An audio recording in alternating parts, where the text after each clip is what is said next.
Chinese New Year is a time of renewal, a fresh start filled with hope, luck, and prosperity. It's about welcoming blessings and sharing food and gathering with the people we love.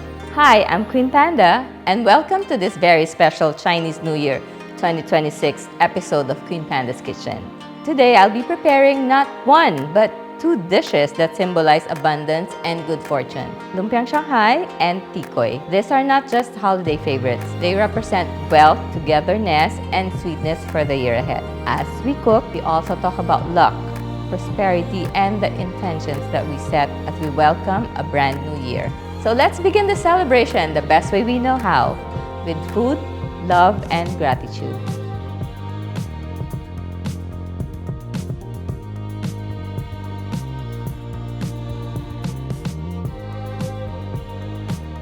Hi, welcome to our kitchen, our Chinese New Year episode. This is really special. And it just so happens na it's Chinese New Year. So, tamang-tama ang ating pagluluto. Ang gagawin natin ay ang mga Chinese specials like lumpia. So, we're gonna start with that. Madami kasing beliefs na pag Chinese New Year, like for example, yung mga firecrackers, di ba? May mga fireworks. Parang wina-ward off daw niya yung evil spirits. Tapos, yung iba naglilinis ng bahay para to welcome the New Year na walang baggage, walang dumi, malinis lahat. And also, yun, yung mga sa food, lumpia and dumplings. Yun ang mga common na hinahanda pag Chinese New Year.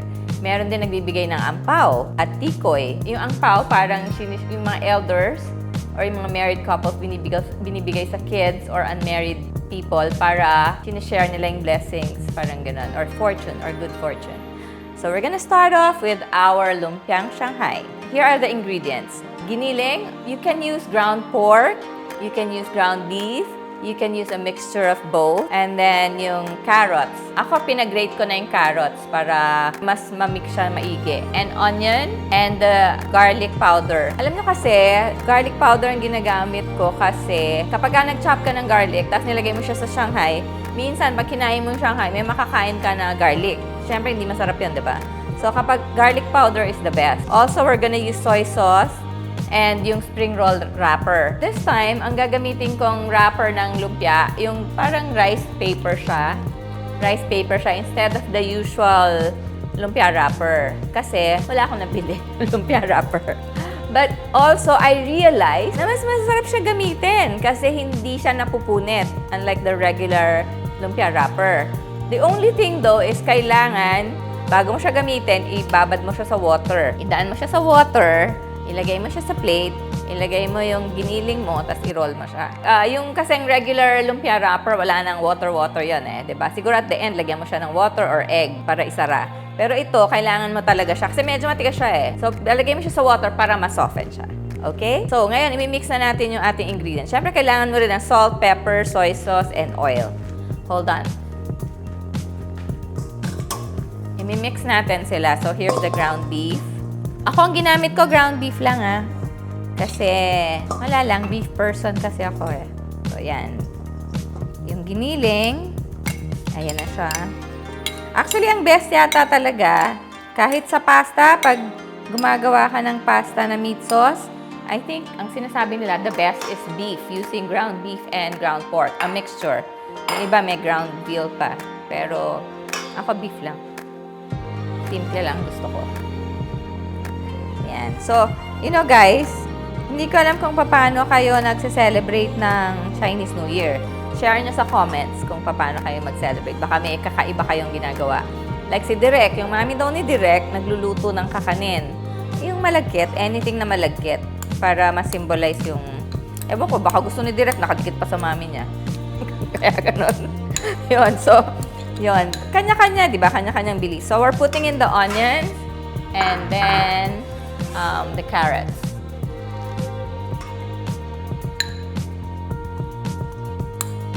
Yung carrots, pwede nyo i-grate, pwede nyo i-chop. Okay lang naman kasi to kahit hindi siya lutong-luto, di ba? Yung garlic lang talaga, pag medyo buo siya, tas nasa loob ng lumpia, parang hindi masarap pag nakain mo siyang medyo lumpy. May lump ng So, i-mix mo siya together. Kuha tayo ng ibang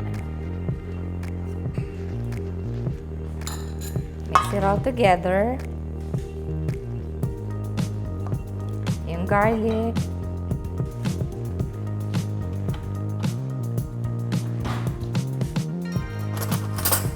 Garlic powder. Hindi naman masyado madami. And then salt and pepper.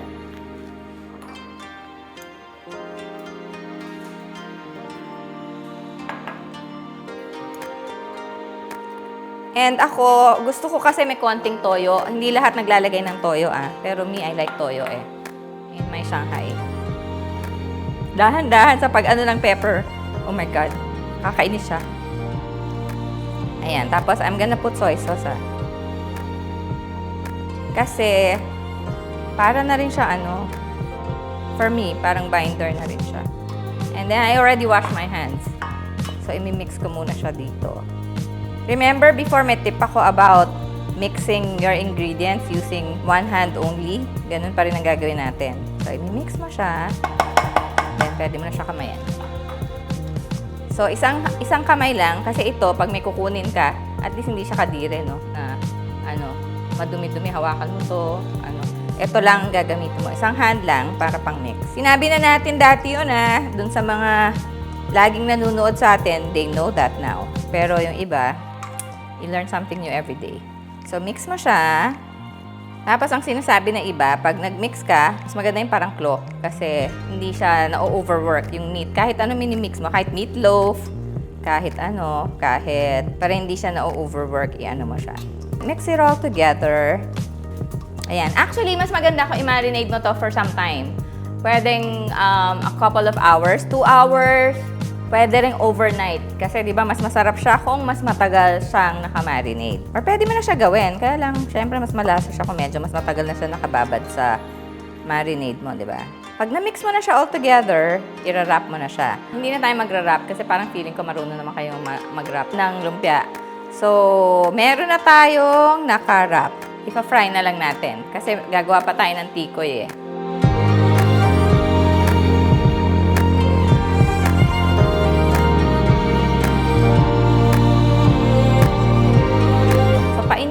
yung pan, lalo na pag ginagamit nyo yung stainless steel kasi ako gusto ko yung stainless steel na. Ito na yung naka-roll. If you notice, para siyang white kasi rice paper wrapper siya. Hindi siya yung regular na wrapper. Guys, kung nanonotice nyo, I'm wearing the King Panda apron. Here it is.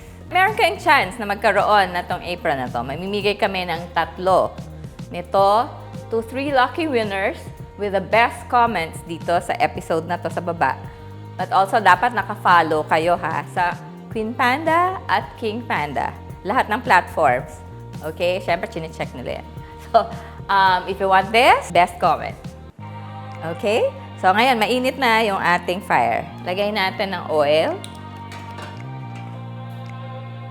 Optional daw ba yung may autographic Queen Panda yung cake? Wow! Ayoko nga. Baka hindi ako sikat like King Panda. Si King Panda na lang, kaya nga nilagay ko yung mukha niya dito Siya pa rin. Ayan. So, oil. You know, tell us kung anong ginagamit niyong oil at kung bakit. Kasi some people, they use coconut oil. Some people, they like using canola. Some people, olive oil. But you know, hindi talaga pwedeng pang pritong olive oil talaga. Yung sobrang high heat kasi mas mabilis siya masunog, diba? Okay. Dumikit na siya. Ang mahirap pala sa rice paper roll, dumidikit siya mabilis. So, mainit na siya ngayon. Ilagay na natin siya. Ayan. Ayan, dumikit na siya sa plate. So, dapat talaga, tsaka dapat mainit yung yung oil nyo. Hindi naman sobrang init kasi masusunog na siya kaagad. Pero dapat mainit siya enough para madali siya tanggalin later. Ayan. So, piniprito na natin siya. So, tell us kung bakit yun ang ginagamit niyong oil. Kasi ako, canola oil lang talaga ginagamit ko. Ang sabi nila, coconut oil is good daw. It's very healthy, actually, ang coconut oil. Kaya lang hindi ko rin alam nag-i-impart pa siya ng coconut taste. Hindi ko alam. Comment below if you know. So, we have a fun fact for 2026. It is the year of the fire horse. That means mabilis, matapang at medyo intense ang energy this year. Fire horse people are known to be confident, hardworking, at hindi mahilig mag-itim. hintay. Gusto nila go agad. Parang may ADD siguro. Hindi, joke. Kaya kung pakiramdam nyo, this year, mas ganado kayong mangarap, kumilos, at mag-level up, hindi kayo dramatic. Fire horse energy lang yan. Ang advice ko, wag lang masyadong mabilis. Parang stir fry lang. Dapat tama ang apoy para hindi masunog. I have a funny story about my friend. Nakakatawa yun si Mia. When she was about to give birth, C-section kasi. Basta yung date is, ganito, mga February. Tapos, pinapili siya ng doktora niya. Kasi dapat manganganak siya ng February 14. Sabi ng doktora niya, ayoko kitang paanakin ng February 14. But anyway, yung paaanakin siya, ang separation, pwede siya manganak year of the horse or year of the sheep. Parang ganon. So, ngayon, isip siya, di ba? So, pinili niya year of the horse kasi, yun nga, mas energetic siguro. Tapos, sabi ng doktora niya, kaya lang mas matigas ang ulo ng mga, year of the horse. So, fast forward, nanganak na siya, year of the horse niya. Sobrang cute, sobrang energetic, pero sobrang kulit din. Sobrang cute niya si Miko. He's adorable. Grabe, sobrang cute. So, yun ang option niya, sheep or horse. Ewan ko, kung ako siguro horse din. Ewan ko, kayo, iba-iba eh. Ako kasi hindi naman ako, eventually at the end of the day, nasa pagpapalaki mo naman yan ng anak.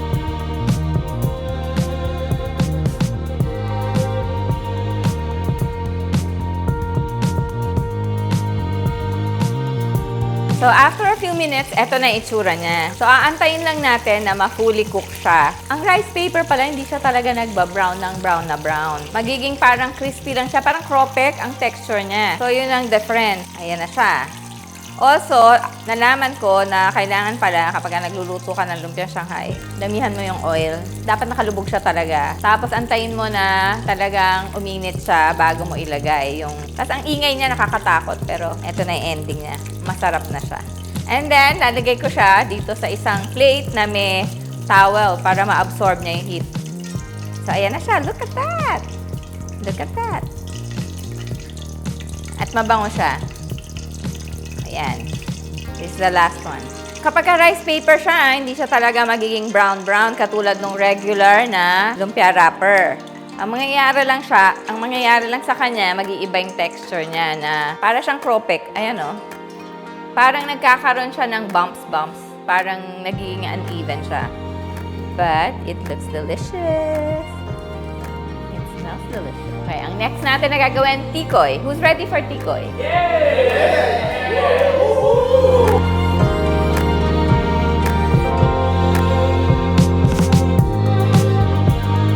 So, tinabi muna namin yung luto na lumpiang Shanghai while we're getting the tikoy ready. So, ang kailangan natin dito, ito yung tikoy. Bilog to, di ba? So, ang ginawa, i-chop mo siya pahaba, tapos rectangular, ganyan. Kung gusto niyo mas mahaba, okay lang. Kung gusto niyo mas makapal, okay din lang. It's a personal preference. So, pinainit na natin yung pan. Ayan na siya. Maglalagay tayo ng oil. Ang tikoy, for me, hindi naman siya kailangan na deep fried. So, onting oil lang, pwede na. Hindi naman sobrang konti. Pwede na yan for me. Here's your tikoy. And, eto, kailangan ng beaten egg. I-beat mo lang siya. Beat mo siya ganyan. Wala ka na kailangan ilagay. Yung iba, siguro naglalagay ng something else, but for me, this is fine. Tapos, i-dip mo yung tikoy. Ilagay mo lang siya dito sa egg. Like so. Pwede ka na maglagay ng madami, actually. Para, para mas mabilis. And then, i-coat mo siya ng konti. Ako, ayoko na makapal na egg. Gusto ko hindi masyado makapal. Kunin mo siya. Ayan na siya. Ipadrip mo para hindi masyado. Tapos, ayan. Lagay mo na siya. Tapos lalambot na siya. Yung loob niya magiging super soft. Maglagay ka na ulit ng iba pa. Habang nagkukook siya dyan. Make sure na tatamaan siya ng oil. Pwede ka na maglagay ng iba habang inaantay mo siya. Kasi babalik ta rin mo siya, di ba? Para yung kabilang side naman. O, ngayon, pwede na siyang i-turn. Check mo lang. Pwede na. Hinaan natin ang apoy. Tabi natin para makapaglagay tayo ng iba pa. Kung ilan ang kakasya sa pan mo, pwede mo ilagay lahat. But, wag mo i-overcrowd kasi para maging golden brown siya talaga. Yung isang box ng tikoy na bilog, sobrang dami ng mafe-feed nun. Ang dami ng makakakain. Eto na siya. See, ganyan na siya. Oh. So, pag brown na siya, ilagay mo na siya sa plate para makapag-cook ka pa ng iba. Baliktarin na yung iba na nasa pan. Ayan, ito brown na. Ito na siya. So, I can't wait para matry ito at para makita natin kung gaano siya kasarap. Alam mo, ang tikoy, wala naman talaga masyadong cooking involved eh. Lalagay mo lang siya sa egg at ipiprito mo. I think nagkakatalo dito sa brand ng tikoy. Kasi yung iba mas masarap than the others. So, piliin mo kung ano yung brand na gusto mo. Kung ano yung swak sa panlasa mo. Actually now, iba-ibang flavors na. Merong pang ube, merong regular, merong parang may pandan pa nga yata. But me kasi, I like yung brown sugar lang. Yan siya. Okay? So, we'll see you pag titikman na natin lahat to.